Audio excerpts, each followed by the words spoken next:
places I don't think they care about. Is there a reason for where I am now?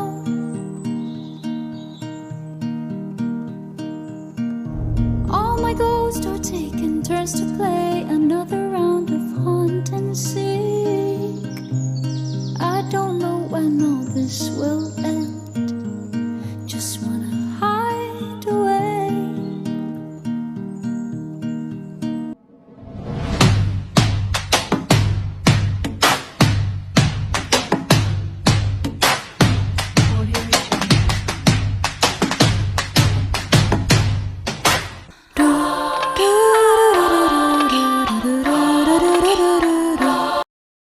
To talk about something super important, our environment. Think about this, the air we breathe, the water we drink, and the trees we all see around us. They are all part of it. But there's the thing, our environment needs our help. Let's learn together how we can protect and make a big difference. Are you ready to start? Yes!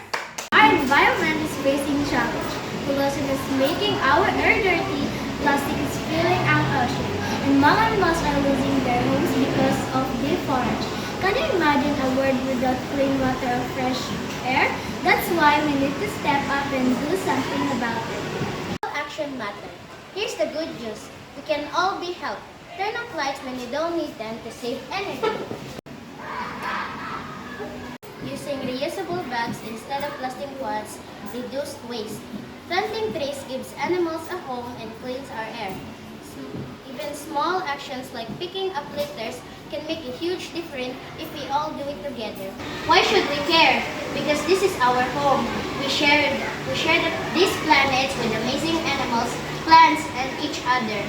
By taking care of the environment, we're making sure our future is a bright and beautiful.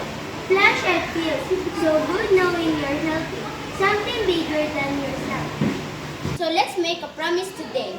Let's promise to make the environment every single day. Remember, you're never too young to make a difference. Together, we can protect our planet and create a better world to everyone. Are you ready to start? Yes!